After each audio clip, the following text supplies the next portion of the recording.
Smart. That's right, the Dr. Martina Smart, famous Egyptologist. I've studied ancient Egypt for so long. Well... For so many years that you can't even remember. Right, Professor? Oh yes, thank you. Ladies and gentlemen, please allow me to introduce Miss Penelope Sharp, my assistant and top student at the university. Good evening. Anyways, we're here to take you on a journey that spans thousands of years, a time long before the good old US of A was founded, a time even before the Greeks and Romans, back to the age of pharaohs, pyramids, and mummies, when ancient Egypt was at its peak. Many people ask me how Egypt became a great civilization. Well, the answer is simple. It was all because of a river, the Nile River, the longest river on Earth.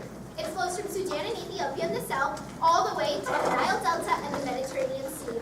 Life in Egypt did not exist without the Nile. Like the Greeks used to say, Egypt was the gift of the Nile.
However, the Nile could be unpredictable. If the flood waters did not reach high enough, then there would not be enough good farmland for that year. If the flood waters rose too high, the good soil could be washed away. To keep the Nile god happy, the people of Egypt would make sacrifices and give offerings to the Nile to ask for just the right amount of flooding. In a way, you could say that the people of Egypt were the children of the flood.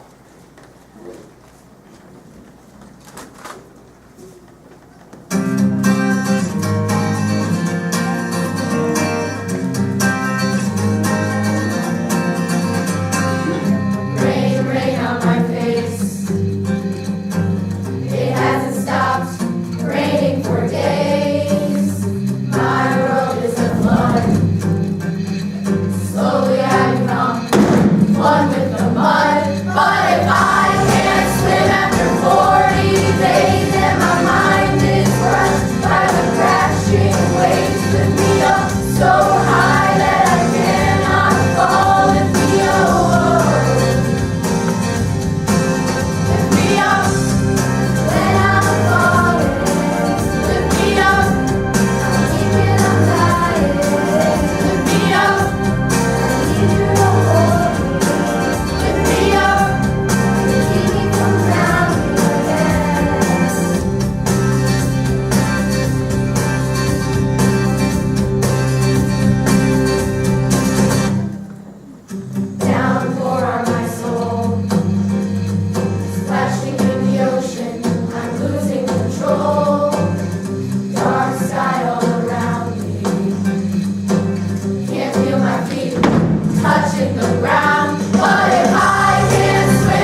wanted. Egypt prospered. Egypt became a land of the gods. Tell us more about the gods, Professor. Professor! Dr. Smart! What if I can't swim after 40 days and my mind is... Professor! Oh, yes? What were we talking about? Ah, right. What were we doing? You were going to tell the audience about the gods of Egypt. Of course. Egypt was a land of the gods. They know that already. Tell them about the gods. Egyptians believed in many gods. There was Heb, god of the earth, and his sister Nu, goddess of the stars and sky. There was Ra, god of the sun, who rode his flaming chariot across the sky during the day. He would die in the west every night and was reborn in the east every morning. And of course, there was Osiris, the god of the afterlife and the underworld. Egyptians believed that their pharaoh or king was a god on earth. Right, Professor? That's right. The pharaoh was believed to be the god Horus on earth, the son of Osiris. And like all gods, he wanted immortality, to live forever. This leads us to the story of Narmer, the first pharaoh of unified Egypt and his quest to live forever.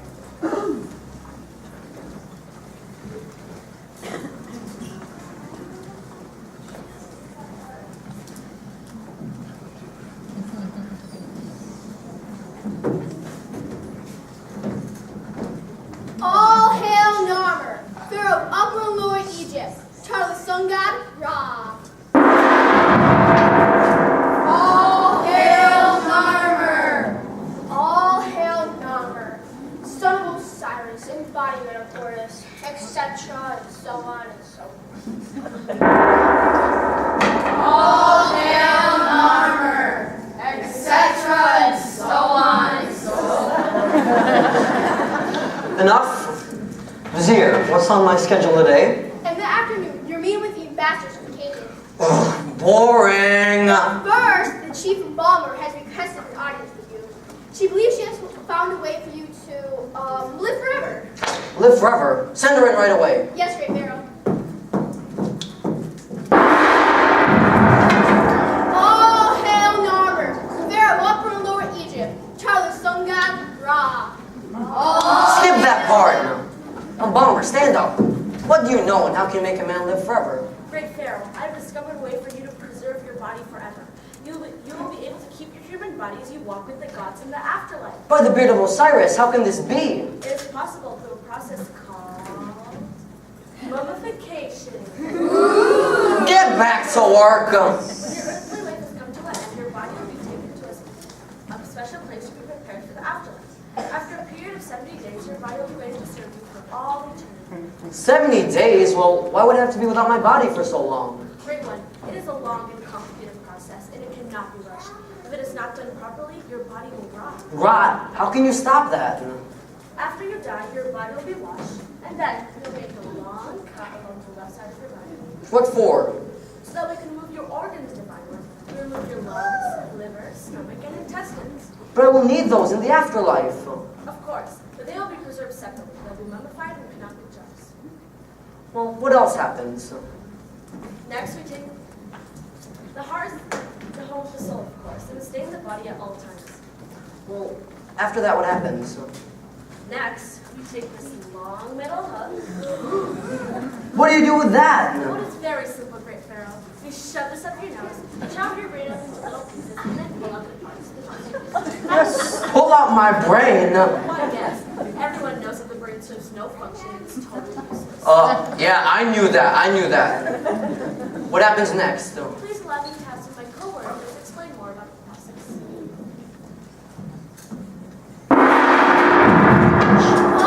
Silence! You two rise and speak.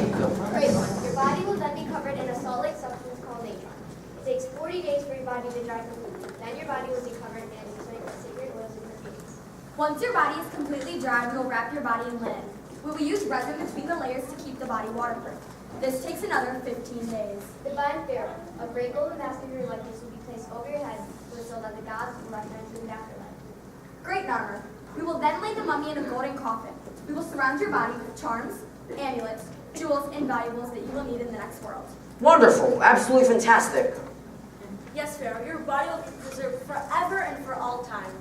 I shall achieve immortality equal that of the gods. My life will be protected, and I shall live forever. You men, I will shower you with gold and jewels, for you have served your pharaoh well. Vizier, let's celebrate the saving of my life. Yes, great Pharaoh. The Pharaoh wishes to celebrate.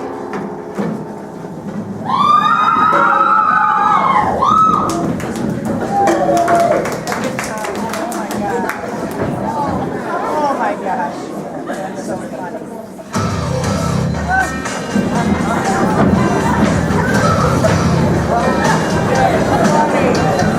This ain't a song for the broken-hearted. No silent prayer for the faint-hearted. I ain't gonna be just a face in the crowd. You're gonna hear my voice when I shout it out loud. It's my life. I just wanna live forever. I just wanna live while I'm alive. It's my life.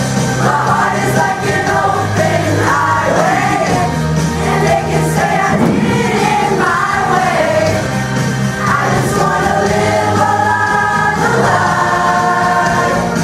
It's my life.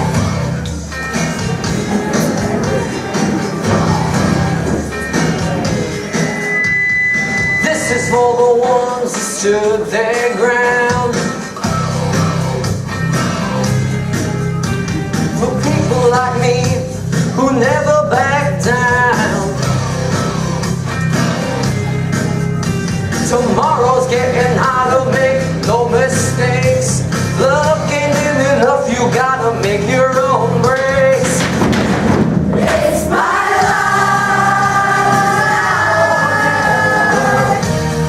I just wanna live forever.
by how well Egypt prospered under his rule.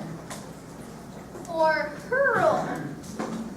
If the Nile flooded regularly and the crops grew, the people had faith in him. Or her. Whereas if the Nile failed to flood, or if invaders came to Egypt, the people might turn against him. Or her. Stop doing that. What? Say or her after every time I speak. Well, it's true. Sometimes Egypt was ruled by female pharaohs. On very rare occasions. But it did happen. Almost never. But it's a fact, and you can't deny it. Are you talking about Cleopatra? You know, she wasn't really Egyptian. She was Greek. No, not her. I'm talking about someone who ruled long before her. Queen Hatshepsut. Oh, right. Her. Hatshepsut was a great ruler. She ruled Egypt at a time when few other women held positions of power. Even after her death, men tried to erase her from the pages of history. But still, her legacy survives to this day. Are you done yet? Ladies and gentlemen, I would like to present Wait, what are you doing? the story of Queen Hatshepsut. Seriously, what was that all about? We discussed this after graduation. Long ago, during Egypt's 18th dynasty, Queen Hatshepsut was married to Pharaoh Thutmose II, her half-brother.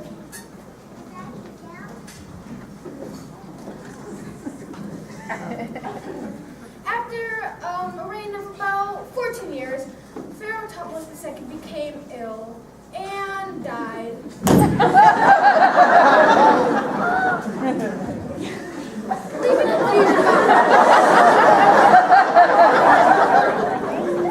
Leaving confusion about who would rule, Egypt would appear weak to its neighbors. Egypt needed a ruler. I will show you what a woman can do. I shall rule. You will treat me like you would treat a man, and you will call me Pharaoh. But despite her words, many foreign lands hoped that Egypt's loss could be their gain. Neighboring kingdoms like Kush thought that Egypt would be an easy target.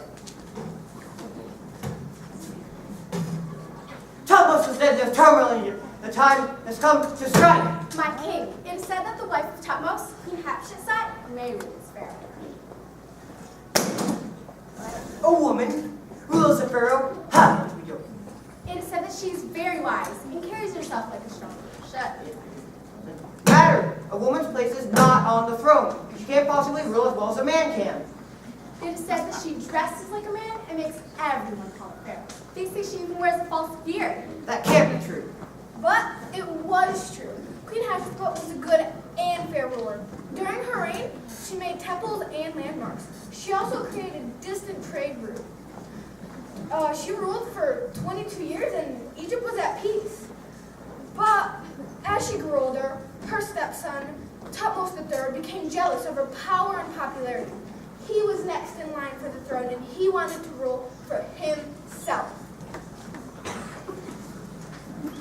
Dearest stepmother, how old you have become. I may be old, but I am still Pharaoh. Not for long. Egypt may have survived during your reign, but it would have been better if a man had been pharaoh. I have accomplished more than you ever will. You have not. Yes, I have.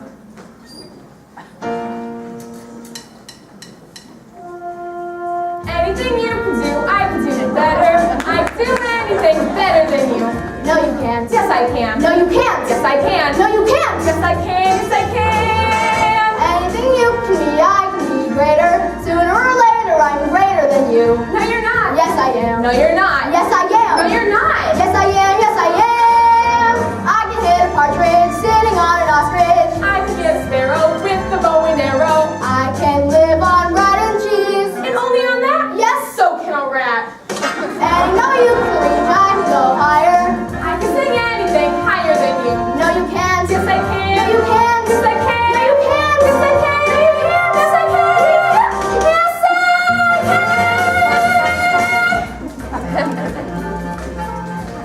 Anything you can buy, I can buy cheaper. I can buy anything cheaper than 50 cents, 40 cents, 30 cents, 20 cents. No, you can't. Yes, I can. Yes, I can. Anything you can say, I can say softer. I can say anything softer than you. No, you can't. No, you can't. Yes, I can. Yes, I can. I can run a mile swifter than the Nile. I can run quicker, faster than a flicker. I can break your barrels too without getting caught. Sure, that's what I thought, you crook. And no, you know I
Unfortunately, after Queen Hatshepsut died, Thutmose III had her name erased from all temples and monuments. It would be almost 4,000 years till her reign was discovered. I really want to tell we were on the same page about this. We're working on a budget here. And where did we get the money to hire a narrator? You, please leave at once. Of course, Hatshepsut was not Egypt's only female leader, and definitely not its most famous one. Oh yes, now we come to Cleopatra. You cannot deny, Professor. She held her own in a political world dominated by men. People remember her for her beauty, but forget what an amazing leader she was. She did have a talent for wrapping men around her finger. Just as she did with two of the most powerful men in the world at that time, Mark Antony and the great Julius Caesar.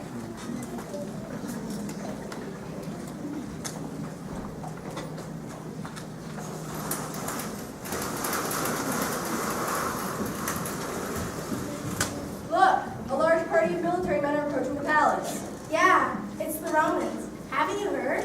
Caesar has won the Roman Civil War and wants a new alliance with our queen. Julius Caesar? Coming here? How do I look? Oh, frightening. The rumor is that Caesar thinks he can intimidate our queen. Boy, see him for a surprise.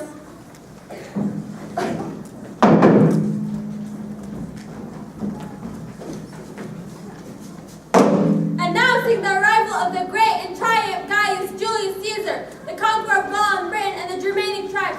Caesar arrives from Greece, where he has defeated his rival Pompey the Great and has ended the Roman Civil War.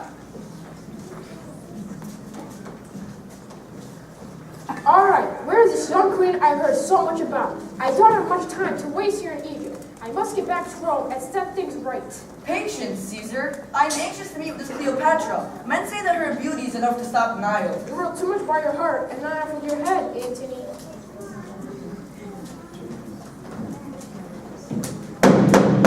All hail and kneel before her magnificence, her royal majesty, Queen Cleopatra the Seventh of Egypt. She, Pharaoh of Egypt, ruler of the two kingdoms, daughter of Ra, direct descendant of Ptolemy approaches.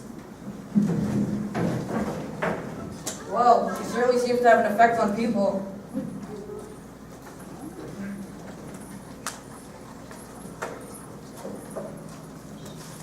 Cleopatra, I am... Silence! How dare you address our queen? You must wait to speak until you are spoken to. I know who you are. You are the famous Julius Caesar. Your coming was foretold to me by my advisors. Cleopatra, I am here. Turn your eyes to the floor! It's a great insult to look Pharaoh directly in the eye! You insult our guest. Caesar is a great man and must be shown the proper respect. Thank you. Cleopatra, I am... Ah, Caesar. You must show me the proper respect as well. You may address me as Pharaoh, Queen Cleopatra, or my queen. Yes, I apologize. Dear Queen Cleopatra, I am here to seek a new trade agreement. Rome and Egypt have been friends for many years, and now I would like to make that friendship closer. Don't be ruled too much by your heart, Caesar. Egypt seeks a similar relationship with you, Caesar. Really? That's wonderful. Very good. Queen Cleopatra, Rome's population continues to grow and requires more of the grain grown here in Egypt. In exchange, Rome would be a military ally of Egypt. Of course, Rome will have all the grain it requires. Now, I must return to Rome. I've been away too long. Yes, Caesar. Your wife, Calpurnia, awaits your return. Cleopatra, may I introduce General Mark Antony, my second in command. My queen, I am charmed to make your acquaintance. Egypt is pleased to meet with the brave and daring Antony. Oh, hello, Antony. We must be off to Rome. Wait, I haven't dismissed you. Dismiss me. I have one more request. What can I do for Egypt? You'll invite me to Rome as your guest. Queen Cleopatra, Rome has no king, and the people of Rome would not enjoy the presence of a foreign queen. Would the people in Rome enjoy starving? If Rome was Egyptian grain, this is my demand. Of course, Rome will welcome your visit. And you will show me all the courtesies due to a queen. Yes, Rome can do that. And you will treat me as an equal. What? An equal? I, the great Julius Caesar. Don't let emotion cloud your good judgment, Caesar. Very well. I would be pleased to meet all of Egypt's demands. Then we have a deal. I will call upon you in Rome very soon, Caesar. Caesar, your ship is ready and the fleet is ready to sail. Excellent. Farewell, Queen Cleopatra. Come, Antony.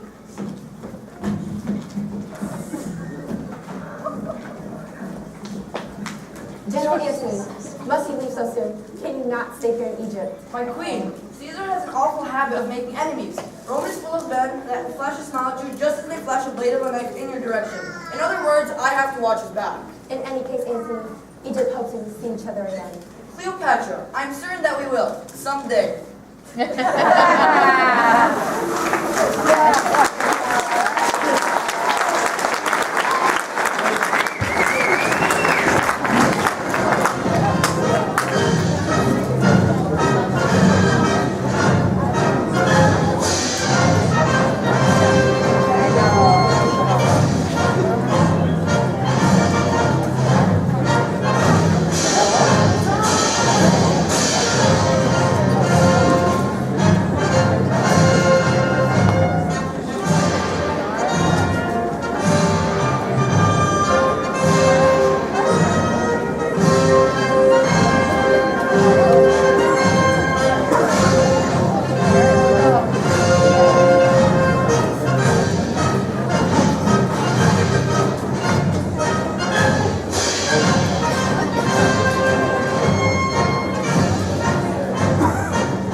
Lieutenant Bouchard! General Bonaparte, sir. Tell the men to work harder. We must rebuild and renew the ditches around this fort. The British and the Turks may attack us any day, and we must be prepared. Of course, General, but the men are working so hard already, sir. Some of the men are dropping like dust in this heat. No excuses, Bouchard. I have never been and never will be defeated. Get the men to work.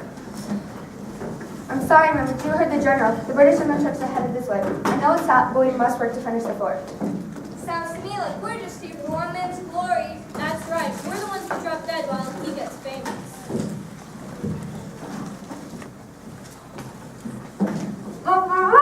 Attention, men! I'm here to inform you that a new shipment of wine has just arrived from France. Hooray! Headquarters has decided that the new wine is available for officers, but is off limits to common soldiers. Some people say a man is made out of mud. A poor man's made out of muscle and blood. Muscle and blood and skin and bones. A mind that's weak and a back that's strong. You load 16 tons. What do you get? Another day older and deeper in debt. St. Peter, don't you call me 'cause I can't go. I owe my soul to Napoleon's gold.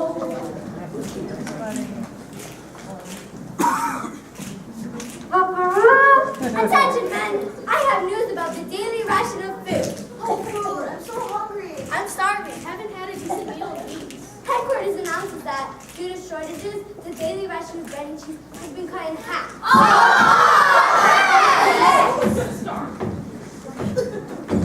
was born one morning when the sun didn't shine. I picked up my shovel and I went to the mine. I loaded 16 tons of a number 9 coal, and the straw boss said, well, bless my soul, you load 16 tons.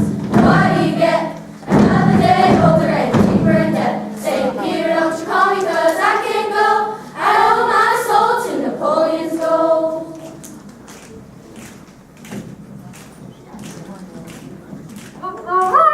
Attention, men! I have news about...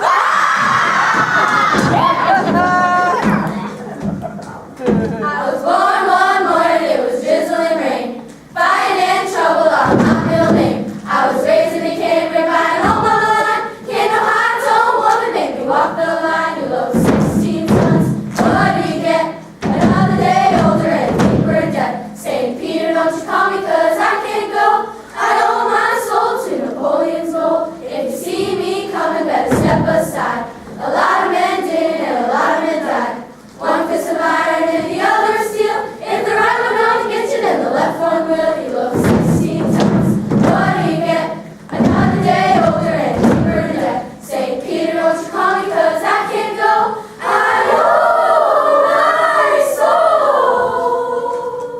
to Napoleon's gold.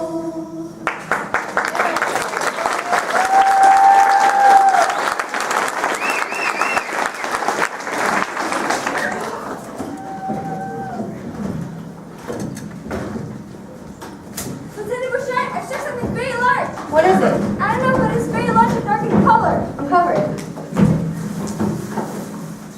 It's got a smooth surface. It looks like there's writing on it. Quick, man, haul it up.